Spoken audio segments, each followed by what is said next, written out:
ఒక అందమైన ఉదయం అర్జున్ తన ఇంటి తోటలో తిరుగుతున్నాడు. అకస్మాత్తుగా ఒక పచ్చని కాకరకాయ కళ్ళను తెరిచి, హలో, నా పేరు బిట్టు, నేను కాకరకాయను అని చెప్పింది. అర్జున్ ఆశ్చర్యపోయి, వావ్, మాట్లాడే కాకరకాయ అన్నాడు. బిట్టు నవ్వుతూ, నా రుచి కొంచెం చేదుగా ఉండొచ్చు, కానీ నా లోపల చాలా మంచి పోషకాలున్నాయి. నేను శరీరాన్ని బలంగా ఉంచడానికి సహాయపడతాను అని చెప్పాడు. అంతేకాదు, నాలో ఉండే ఫైబర్ కడుపు ఆరోగ్యంగా ఉండేందుకు సహాయపడుతుంది.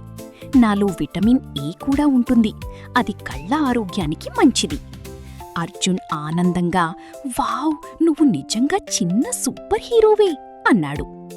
బిట్టు చెప్పాడు, నన్ను కరకరలాడే కాకరకాయ చిప్స్గా, స్టఫ్డ్ కాకరకాయగా, స్టిర్ ఫ్రైగా లేదా రుచికరమైన కూరగా తినవచ్చు. అర్జున్ నవ్వుతూ, నువ్వు ఇంత రుచిగా ఉంటావని నాకు తెలియదు అన్నాడు. బిట్టు సంతోషంగా, నేనే ప్రకృతి ఇచ్చిన చిన్న ఆరోగ్య హీరోని అని చెప్పాడు. చివరగా ఇద్దరూ కలిసి అన్నారు, కాకరకాయ తినండి, బలంగా ఎదగండి, ఆరోగ్యంగా ఉండండి.